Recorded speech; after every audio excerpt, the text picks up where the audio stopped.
if you look at it now, these top Power 5 schools, they're going to be required to share about $20.5 million with these athletes out of their program. So yeah, deep pockets.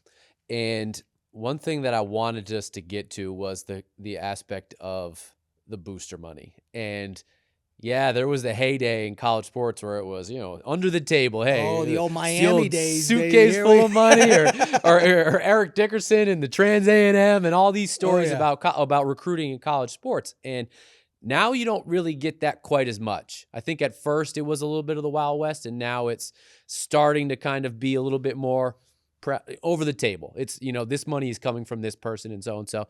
But what it means is you have a situation that kind of is unfolding at LSU where Brian Kelly underperforms, the boosters step up and say, hey, no, we want this guy out. Well, hold on. He's got a huge contract, $54 million buyout. We're not going to pay it. I'll pay it. He's out. Okay, this guy's going to pay it. You just gave that guy a lot of say in what's going to happen next with your program, so much so that the governor of LSU comes out, or the governor of Louisiana comes out and says, that guy, that athletic director, he's not picking the next head coach. You might have just opened Pandora's box. We might have to go into another episode on this, but yeah, it's really interesting when the governor steps in and now they're directing people to handle this and that. And you got regular Joe Schmoes that candidly aren't trained in this, but because they got money, all of a sudden they feel like I should be able to have say in the team.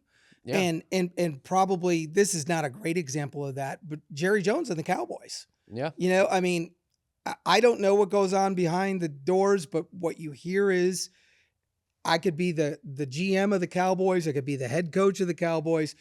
But at the end of the day, Jerry is involved and his say is what happens. Yeah. I think, and correct me if I'm wrong, but I feel like a parallel could be back to retirement and why it's so important to have that one voice and why it's so important to have a fiduciary that's got your back is if you're basing what you're going to do and how you handle your finances by water cooler talk or what your in-laws are doing, and you have all these different voices, you have all these boosters that are saying, oh, no, I wouldn't do that. Oh, I would do this. I would do this. You're not in control. And when it comes to your retirement, it's your retirement. Yes, you have a spouse and yes, other people are involved, but you got to be able to have the confidence to know that this is what I'm going to do. And I'm confident that the person that I'm working with has my best interest in mind. And I think what you're seeing now is with the boosters involved and more people feeling like they get a seat at the table. It's a lot of cooks in that kitchen. Yeah. In this new regulation, and there will be federal regulation at some point, it's coming. There's even talk about limiting representatives or to 5% of compensation for the athletes. The scary thing is right now, some of these kids have family members advising them. And you're talking about uncles who have. Oh, the uncle. Those are the recruits. Little, if no experience or expertise in this type of stuff. And all of a sudden they're now managing the kids. So yeah, absolutely. There probably needs to be regulation and there probably needs to be oversight and there probably needs to be some wise counsel around some of these kids. Because as we know, 98+% of them are not going to make the NFL.